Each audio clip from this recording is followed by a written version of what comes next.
I want to welcome you this morning to the third Sunday of the month of November.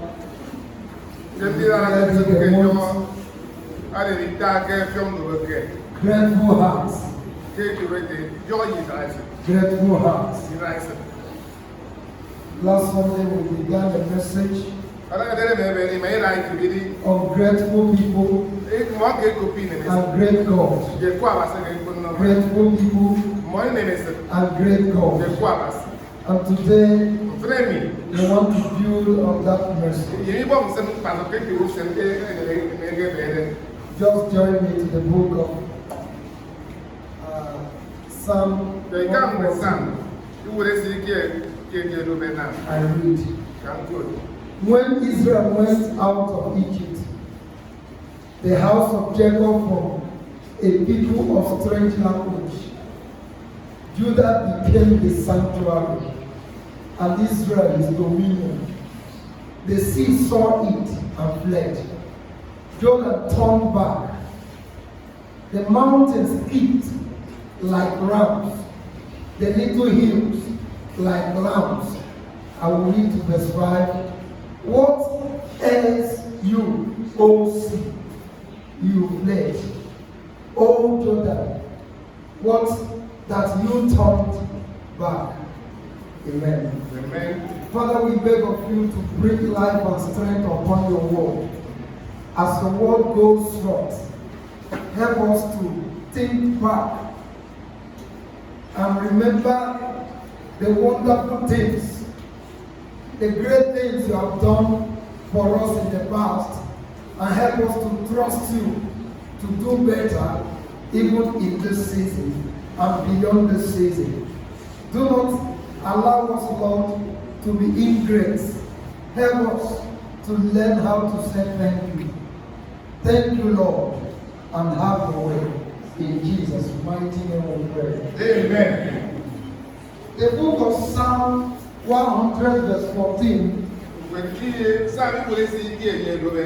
is a psalm of worship, a psalm of appreciation.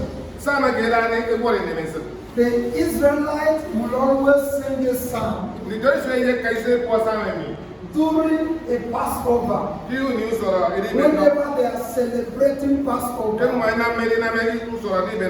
to flash back what God did for them. When God instructed them and said, slaughter for me a Paschal lamb. As you slaughter the lamb, eat it in a hurry. That night, as you eat, smear the blood of the lamb at your doorpost. When I see the blood, I will pass over you. And that night, the bondage of 430 years was broken. When the Lord entered the land of Egypt, he slaughtered every firstborn of man and animal and secured the Israelites from the Egyptian bondage.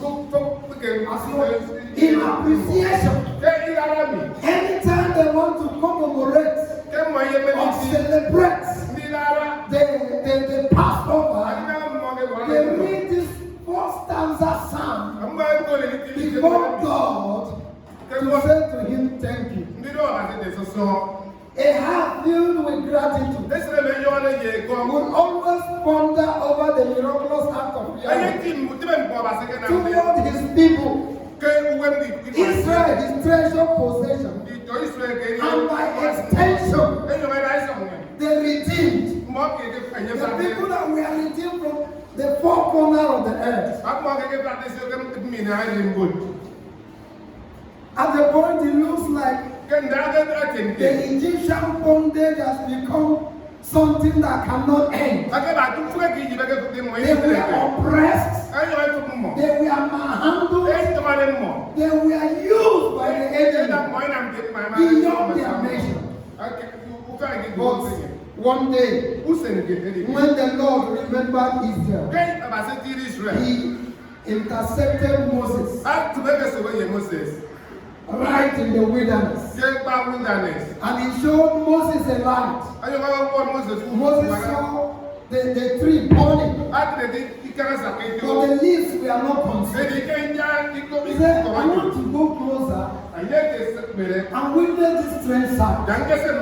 When Moses was coming closer, a voice came from within and said, Moses, Moses, do not come here.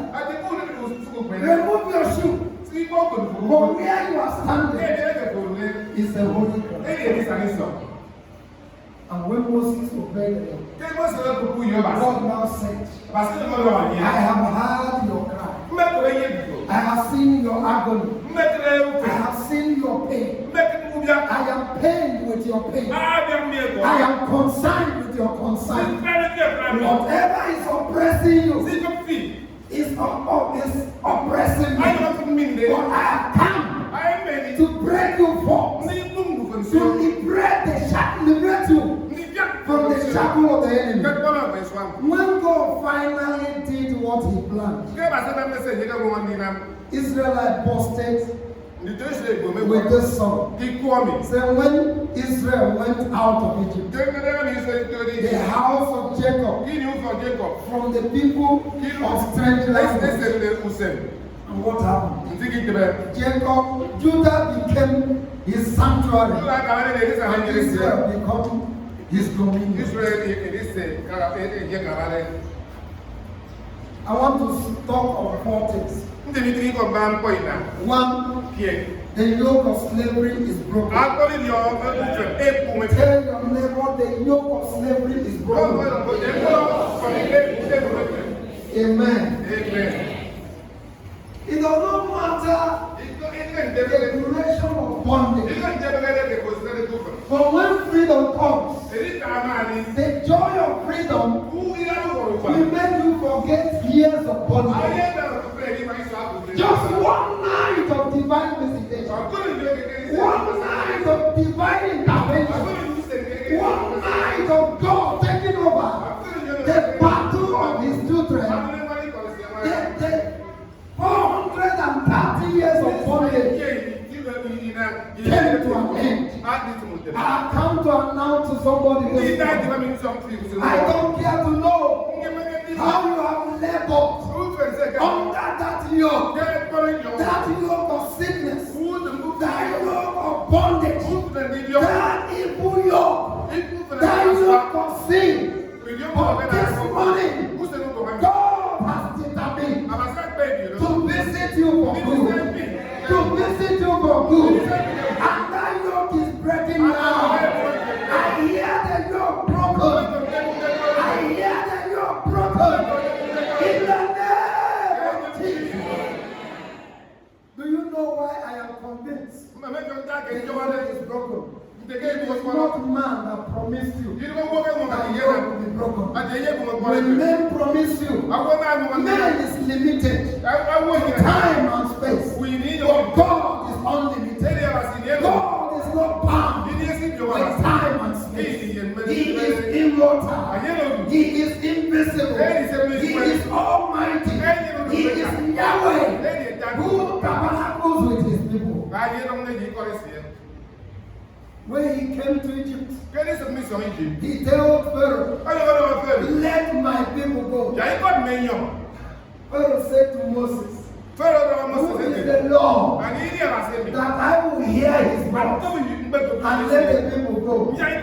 Moses said, God, Moses went back to God. I told you that this Pharaoh is a stubborn thing. He does not listen. He is bent to destroy. God said, when you go to him, describe to him who I am. Tell him I am who I am. describe to him that I don't live in the past. I live in the present. I am who I am. What I was yesterday, I am today. I will be tomorrow. No situation will reduce me. No ethic from a king will reduce me. No degree from the king will reduce me. I do what I said I will do. I am not a man who can lie. I am God all by myself. Hallelujah. Amen. Hallelujah. Hallelujah. Hallelujah. In the sound of victory. Hallelujah. Hallelujah. Let the sound of rejoicing fill the house. One more time. Hallelujah. Oh, hallelujah. Oh, hallelujah. In the sound of victory. Hallelujah. Hallelujah. Let the sound of rejoicing fill the house. Do I hear a sound of rejoicing?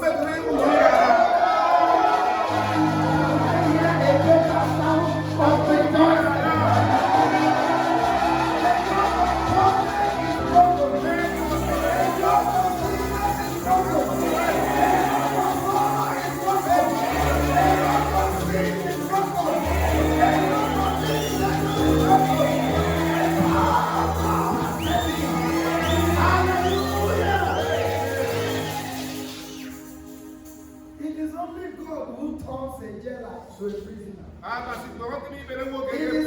God who turns an oppressor to oppress.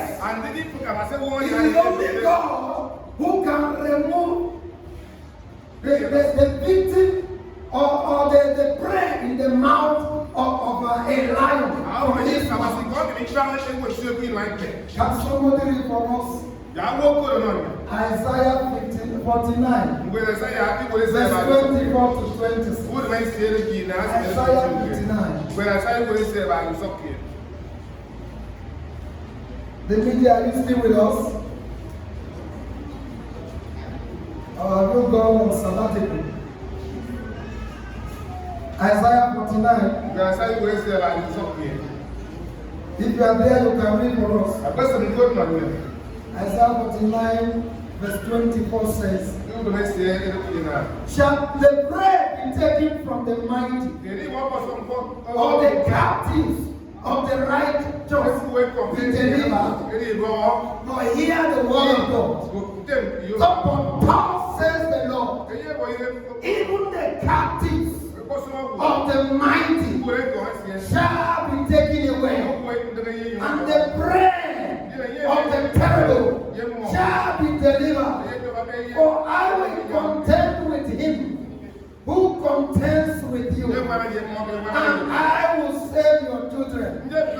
I will beat those who oppress you with their own flesh, and they shall be drunk with their own blood as with sweet wine. All flesh shall know that I, the Lord, am your Savior and your Redeemer and the mighty one of Jacob. The God we are talking about, he does not need a liaison officer to know what is happening in the corona. He does not need a liaison officer to know what is happening in London. He does not need a liaison officer to know what is happening in Otupani. He is everywhere at all times. He knows what you are thinking right now. He knows what you are going through now. Even when you are going through bed and you cover it, God knows. Even when you are going through challenges and you are pretending with good clothes, he knows. And he said, I will step into your River and stepped into the Red Sea, and they parted and congealed into pillars, and the children of God walked on the dry ground. I come to announce to you, what is that thing standing before you, threatening your passage, constituting impasse for you? God is saying this morning, I am stepping my feet. As I step into the Red Sea, it's parting for you. You shall move on the dry ground. You shall move on the dry ground. You shall move on the dry ground. In the name of Jesus.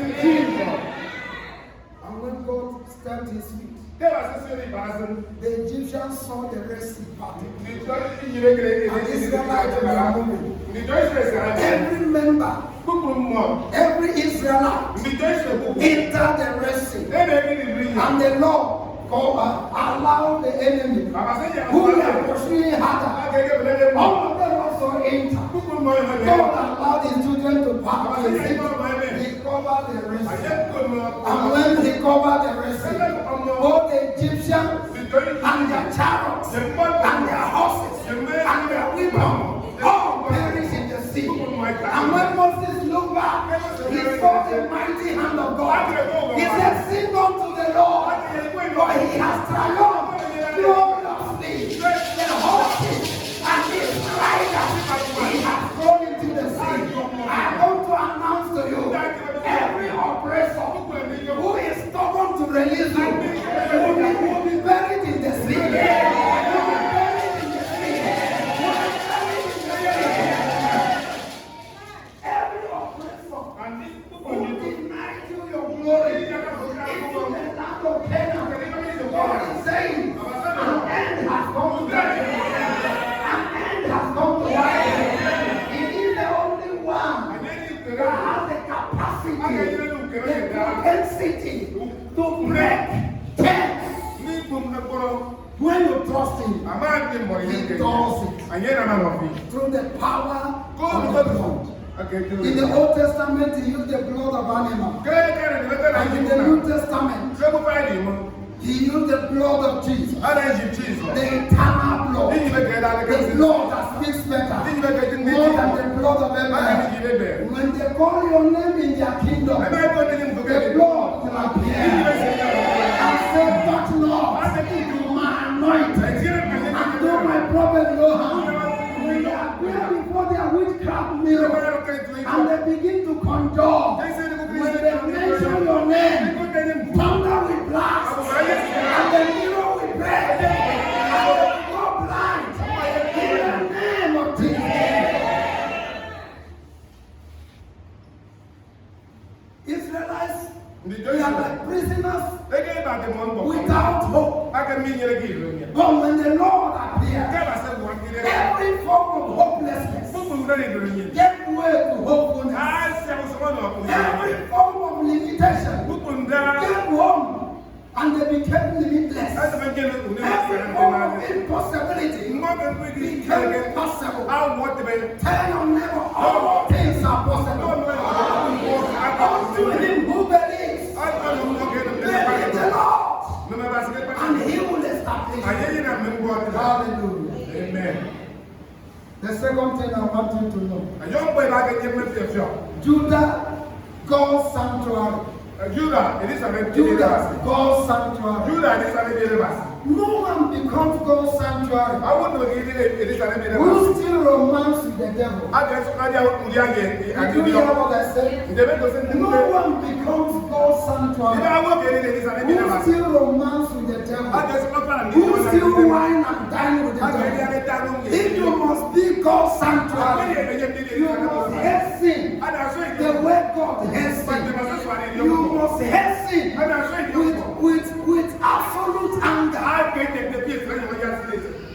With holy anger, you must hate sin. So, for Israel to become God's sanctuary, two things happen. One, after enjoying divine deliverance. They did not take it for granted. God has saved us.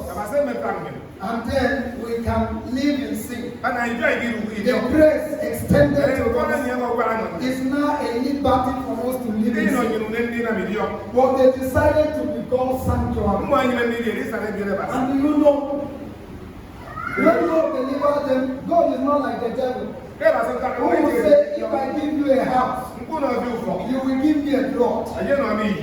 If I build you an empire, you will give me a plot. God deliberately delivered Israel without naming any price. But after he delivered them by his outstretched arm, in the book of Exodus chapter 19, God now said, come. They gathered on Mount Sinai. God said, you have seen how I carried you on my eagle's wings. How I delivered you from the hand of the oppressors. Now, if it pleases you to make me your God, go ahead.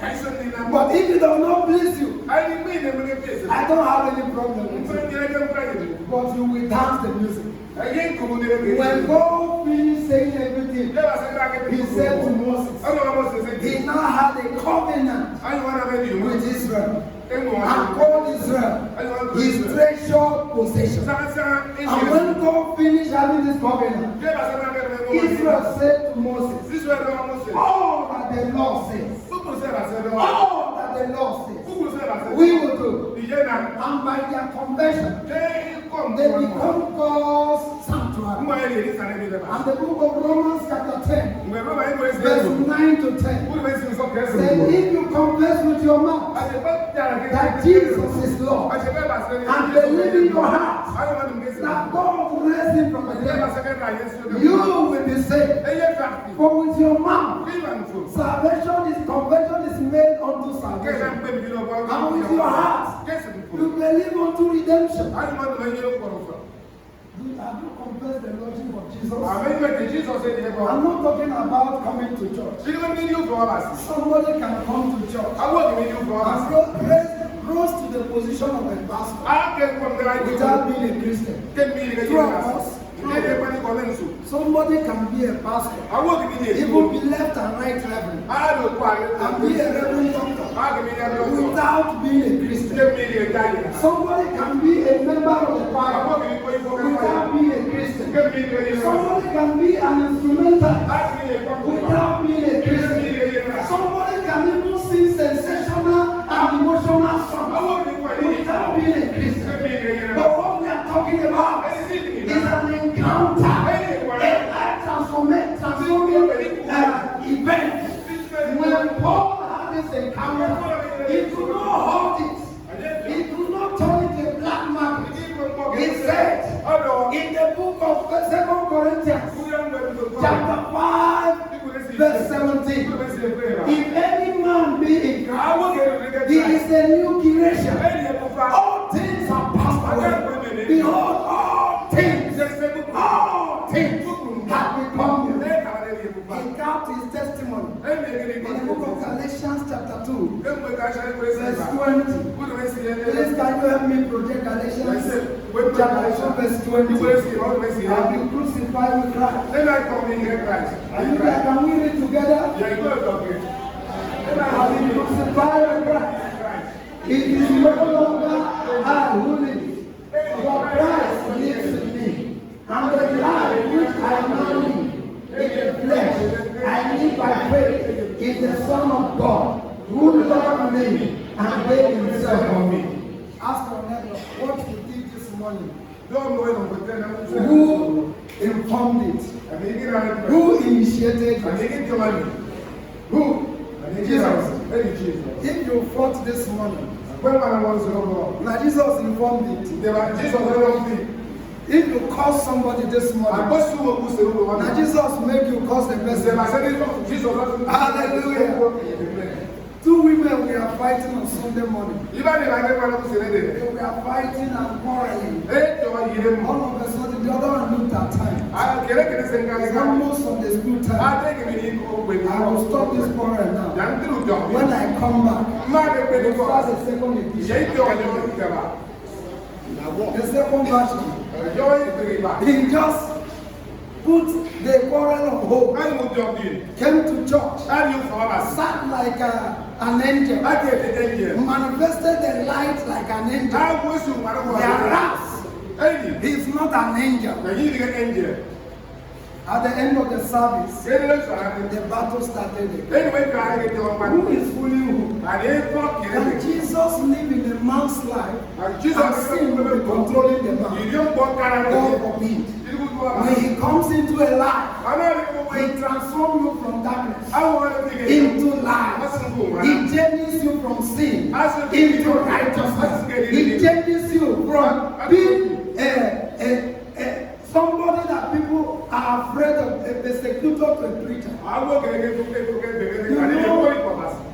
Paul, who gave this testimony, was once a persecutor, a murderer. When he appears in a church, people who don't throw him. For the day Jesus met him, he shined his light into the eyes of Paul. And Paul fell on the ground. Those who were trusting on Paul and his ability, so that Paul became a feeble man. Paul became a weakling. And they said, who could do this to our boss, our patron? Who could do this? And they discover it's a higher power. It's an authority. The great God, Yahweh, who reigns in heaven, and his glory fills the earth. And Paul was written in pain. And God said, now, Paul, your mission has changed. From a murderer, you will be a messenger. From a persecutor, you will be a preacher. And what was the response of Paul? Yes, sir. Yes, sir. At your service, sir. And God said, now, I am sending you to a man called Ananias. He will tell you what you are going to suffer. When God told Ananias that Brother Paul was coming, he said, God, I hope you don't want to send me untimely. Don't you know that man? God said, Ananias, don't panic. Paul is now a slave of righteousness. He is now a slave of righteousness. He is now a positive vessel. He is now in my hand to turn nations from darkness into light. When God says a man, he did not send you to be a decoration in the church. Tell your neighbor you are not a decoration. You are a vessel. You are to be useful. And you must allow God to use you.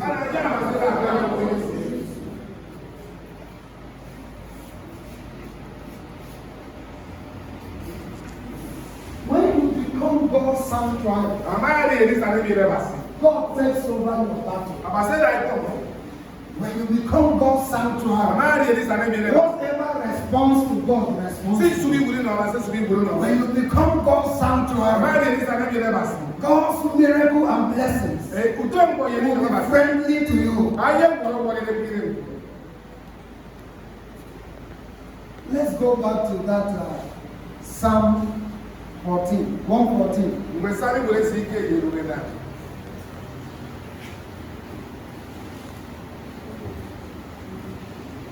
The Bible also says Israel is his dominion. Israel is his dominion.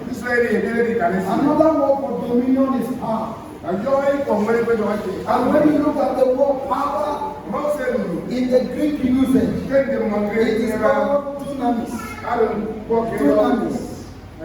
And so when you are a child of God, you become a child of power. You become a child of authority. What did the Bible say? In the book of John chapter 8 verse 32 and 36. Say, if you shall know the truth, and the truth shall set you free. Verse 36 said, if the Son of Man shall set you free, you shall be free indeed. If you don't know the Jewish culture, you will misquote that Bible. What the Bible actually saying, if the Son sets you free. In the Jewish culture, if by voluntary I become a God's slave and I've labored under his hand for 4 years, 10 years, or 20 years, and during the time of Jubilee, like this, and God wants to set him free. Even when the Father is not around, the Son said, by the authority vested on me, I set you free. If that man leaves the house, even if the Father comes back, he cannot revoke it. Because the Son has the same authority in the Father has. And by the spiritual interpretation, the day you become a child of God, whatever responds to God responds to you. Whatever bows to God bows to you. Whatever cannot kill God cannot kill you. Whatever cannot destroy God cannot destroy God. Do you know our problem? Our problem is not the word of God. Our problem is that we lack the willpower to operate in the word of God. We lack the willpower to do the word of God in use. Otherwise, you don't need a special anointing to command the demon to leave. If demons saw Jesus and yelled and cried out, if you believe it, if you walk in the meeting of the witches by something, without even saying in the name of Jesus, you will see all of them fall together. Why? Because there is what is in you that is in Jesus. A deposit of Jesus has been put in you. So whatever bows to Jesus, we bow to you. We bow to you. We bow to you. We bow to you. We bow to you. In the name of Jesus. Lastly for today, let me talk about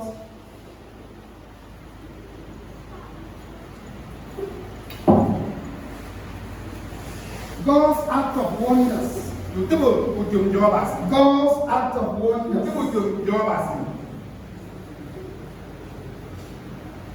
In the book of Isaiah chapter 8, verse 18, you know, one thing that made me annoyed is that we have Christians who always claim the blessings of God, but they don't claim their responsibility. Abraham blessings and Abraham